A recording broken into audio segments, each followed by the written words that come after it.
ವಿವಿಧ ಕಾರಣಗಳಿಂದ ಬಿಪಿಎಲ್ ಪಡಿತರ ಚೀಟಿಯನ್ನು ಕಳೆದುಕೊಂಡಿದ್ದ 4 ಲಕ್ಷಕ್ಕೂ ಅಧಿಕ ಕುಟುಂಬಗಳಿಗೆ ಕರ್ನಾಟಕ ರಾಜ್ಯ ಆಹಾರ ಇಲಾಖೆಯಿಂದ ತುಂಬಾ ಸಂತೋಷದ ಸುದ್ದಿ ಬಂದಿದೆ.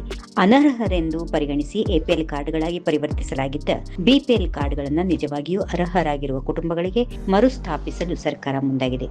ನಿಜವಾದ ಅರ್ಹ ಫಲಾನುಭವಿಗಳು ಅಗತ್ಯ ದಾಖಲೆಗಳೊಂದಿಗೆ ಸಂಬಂಧಿತ ತಹಸೀಲ್ದಾರ್ ಕಚೇರಿಗೆ ಅರ್ಜಿ ಸಲ್ಲಿಸಿ ತಮ್ಮ ಬಿಪಿಎಲ್ ಕಾರ್ಡ್ ಅನ್ನು ಮರುಪಡೆಯಬಹುದು ಎಂದು ಆಹಾರ ಇಲಾಖೆ ಸ್ಪಷ್ಟಪಡಿಸಿದೆ. ಸರ್ಕಾರದ ಸೂಚನೆಯಂತೆ ತಮ್ಮ ಆದಾಯ, ಕುಟುಂಬ ವಿವರ ಹಾಗೂ ಇತರ ಅಗತ್ಯ ದಾಖಲೆಗಳನ್ನು ಸಲ್ಲಿಸಿ ನಿಗದಿತ ಪ್ರಕ್ರಿಯೆಯ ಮೂಲಕ ಬಿಪಿಎಲ್ ಕಾರ್ಡ್ ಮರುಸ್ಥಾಪನೆಗೆ ಅರ್ಜಿ ಸಲ್ಲಿಸಬಹುದು. ಬಿಪಿಎಲ್ ಕಾರ್ಡ್ ಮರುಪಡೆಯಲು ಕೆಳಕಂಡ ಷರತ್ತುಗಳನ್ನು ಪಾಲಿಸಬೇಕು. ಕುಟುಂಬದ ಒಟ್ಟು ವಾರ್ಷಿಕ ಆದಾಯವು 1.20 ಲಕ್ಷ ರೂಪಾಯಿಗಳಿಗಿಂತ ಹೆಚ್ಚು ಇರಬಾರದು. ಕುಟುಂಬದ ಯಾವುದೇ ಸದಸ್ಯರು ಆದಾಯ ತೆರಿಗೆ ಪಾವತಿದಾರರು ಆಗಿರಬಾರದು. ಅರ್ಜಿದಾರರ ಹೆಸರಿನಲ್ಲಿ 7 ಎಕರೆಗಿಂತ ಹೆಚ್ಚಿನ ಕೃಷಿ ಭೂಮಿ ಇರಬಾರದು.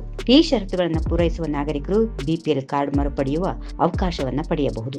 ಕಾರ್ಡ್ ಪಡೆಯುವ ಪ್ರಕ್ರಿಯೆ ಹೇಗೆ? ಅಗತ್ಯ ದಾಖಲೆಗಳೊಂದಿಗೆ ತಾಲೂಕಿನ ತಹಸೀಲ್ದಾರ್ ಕಚೇರಿಗೆ ಭೇಟಿ ನೀಡಿ ಅರ್ಜಿ ಸಲ್ಲಿಸಬೇಕು. ಅರ್ಜಿ ಸಲ್ಲಿಕೆ ಆದ ನಂತರ ತಹಸೀಲ್ದಾರ್ ನೇತೃತ್ವದ ತಂಡವು ಸ್ಥಳ ಪರಿಶೀಲನೆ ಮತ್ತು ದಾಖಲೆಗಳ ಮರು ಪರಿಶೀಲನೆ ನಡೆಸುತ್ತದೆ. ಅರ್ಹತೆ ದೃಢಪಟ್ಟ ತಕ್ಷಣವೇ ಆಹಾರ ಇಲಾಖೆಯ ಉಪನಿರ್ದೇಶಕರಿಗೆ ಸೂಚನೆ ನೀಡಿ ಬಿಪಿಎಲ್ ಕಾರ್ಡ್ ಅನ್ನು ಮರು ಸಕ್ರಿಯಗೊಳಿಸಲಾಗುತ್ತದೆ. ಇದೇ ವೇಳೆ ಸತತ 6 ತಿಂಗಳ ಕಾಲ ಪಡಿತರ ಧಾನ್ಯಗಳನ್ನು ಒಡೆಯದೆ ಇರುವ ಬಿಪಿಎಲ್ ಕಾರ್ಡ್ಗಳನ್ನು ಸ್ವಯಂಚಾಲಿತವಾಗಿ ಅಮಾನತುಗೊಳಿಸುವ ಪ್ರಕ್ರಿಯೆ ಎಂದಿನಂತೆ ಮುಂದುವರಿಯಲಿದೆ ಎಂದು ಇಲಾಖೆಯ ಹಿರಿಯರು ಅಧಿಕಾರಿಗಳು ಸ್ಪಷ್ಟಪಡಿಸಿದ್ದಾರೆ. If you like this video, ಬೇಗ ಲೈಕ್ ಮಾಡಿ, ಕಾಮೆಂಟ್ ಮಾಡಿ, ಶೇರ್ ಮಾಡಿ ಹಾಗೂ ಯೋಯೋ ಟಿವಿ ಕನ್ನಡವನ್ನು ಸಬ್ಸ್ಕ್ರೈಬ್ ಮಾಡಿ.